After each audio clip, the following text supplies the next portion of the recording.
What's up guys, Houndish here, and today we are jumping in with some more Destiny 2 Heresy content, and we're going to talk about new content and updates this week. Of course, coming alongside the first weekly reset for episode Heresy. So this week we should see at least one patch for the game. That'll be bringing some changes and fixes for Heresy content, so Bungie clarify a couple of details about that, as well as outlining some known issues and things to be aware of with the new content. Some of that will affect content this week. But we'll also talk about new armor rewards, some very interesting cosmetic items, the return of trials this week, and a couple of other things to round up in the video today. So if you guys enjoy this one, do us a favor and get subscribed to the channel if you haven't already. We've got plenty more Destiny content in the pipeline, but now let's get into today's video. First up, we will be getting a game update this week. Fortunately, it'll actually drop on Thursday. In a way, that's good because it means we have less chance of interruption for weekly reset with the maintenance and stuff like that. And Bungie said scheduled for release this Thursday is update 8201. So that'll be February 13th, and fixes that they're targeting include healing perks and abilities in the Nether, Explore mode difficulty, as well as overload machine gun perks and radiant dance machines. So to pick it apart just a little bit, of course, Bungie had said that they wanted to treat the Nether and health as a resource that players need to monitor through gameplay, but healing-centric builds and options like weapon perks, exotics, and abilities are not working as they'd intended. On top of that, they say it's hard to actually see the benefits of certain healing perks because, of course, they buffed Guardian health by 200%, so any normal amount of healing would actually be a very small fraction of that total percentage, which exacerbates the effect essentially. So that's one of the things they're targeting to fix on Thursday. On top of that though, they mention exploration mode difficulty in particular, which is a similar problem but also kind of a separate one, as obviously when you play with teams, there are more health regen opportunities, orbs on the ground, more players finding chests and secrets that give health or ammo or whatever it may be. So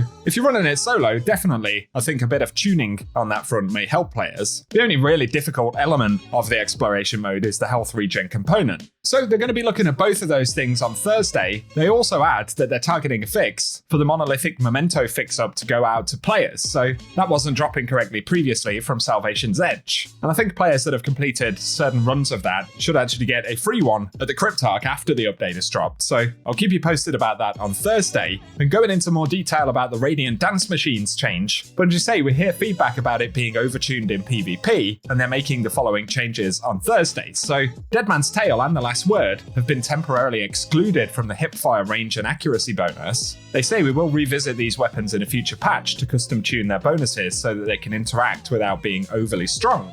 But on top of that, the dodge refund amount has been reduced to 33% if you do not have a full dodge charge. It'll still give an extra charge if it's full when you get the kill, but extra charges are not retained on death or after use. And once these changes are implemented, they'll continue to monitor performance and feedback and make additional adjustments if needed.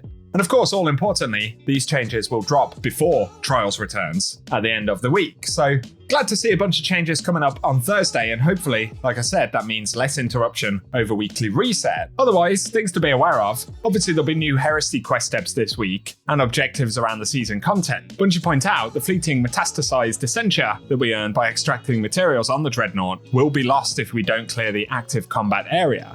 So they won't be converted into rewards unless we finish on that particular zone. They've also recognised the new competitive weapon, Redrix's S-Stock, can only be earned once on the first week when doing placement matches. They also say, on the Act 1 Echoed Warnings main quest, players may see an incomplete objective at the end of each Heresy week, and that the Tome of One currently isn't rewarding the Abyssal Edge Legendary Sword correctly, so they basically say don't focus for that on the Tome, as otherwise it will waste currencies. So those are the main ones, otherwise we'll see what Bungie have in terms of fixes this week. Don't forget for Heresy that there will be weekly story now, so we'll get more quest steps for the main thread at reset. And it would appear as well there are some side quests coming up. I'm not sure if we'll get them this week or on the third week, but some of those will have us traveling to different areas, hunting high value targets. And there'll be some additional seasonal rewards dropping as part of those quests. And this week, don't forget the weekly challenge that'll award the new machine gun from the Dreadnought set. That'll drop as in Masterwork with double origin traits, so might be worth running. And otherwise, we'll just have to see what else unfolds for Heresy this week.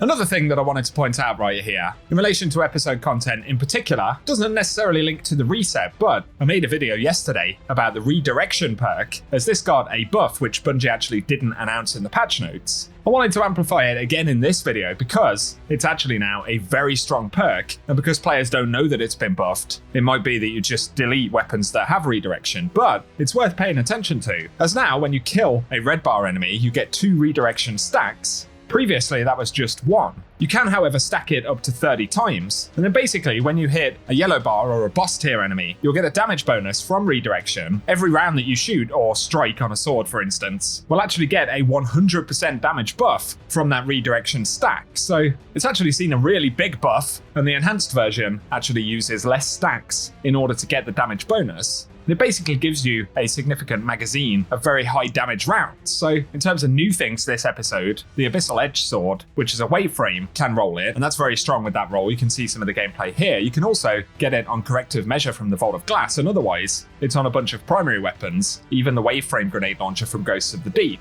and some things that you may have in your vault potentially. So definitely, if you missed that update, it is worth trying out, and if you get any weapons dropped with it on, be sure not to sleep on it because potentially they could be pretty beasty.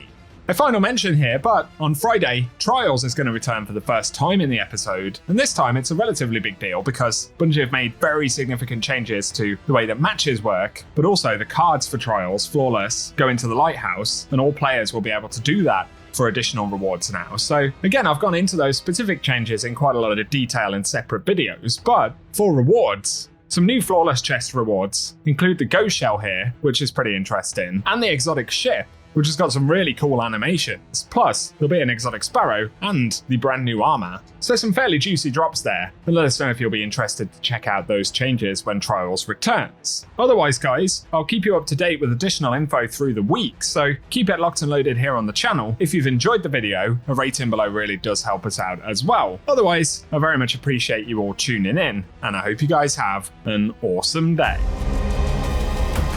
Something's wrong. Has the Taken King returned? You do pursue my power, Lightbearer. My weapon. My throne.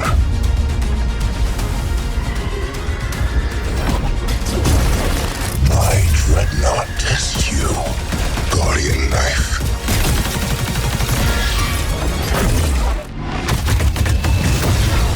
We need to get Heresy out of here! Invite the horror in. Hold it close. Reach into the unknown.